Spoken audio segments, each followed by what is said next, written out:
Hello everyone, I hope you are doing well. Today we will talk about how to fix or how to solve the problem of Yuka app. You will go to settings. Here in this page, you will click on apps, default apps, app settings.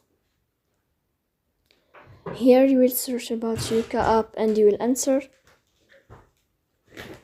In this page, you will click on first stop and you will click OK.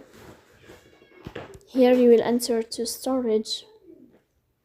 Then we click on clear cache. In the end, you will turn off your phone and you will wait a moment to restart your phone again to fix that problem. So that's all. Don't forget to support us by like and subscribe. See you next time in another video, and thank you for your watching and your attention.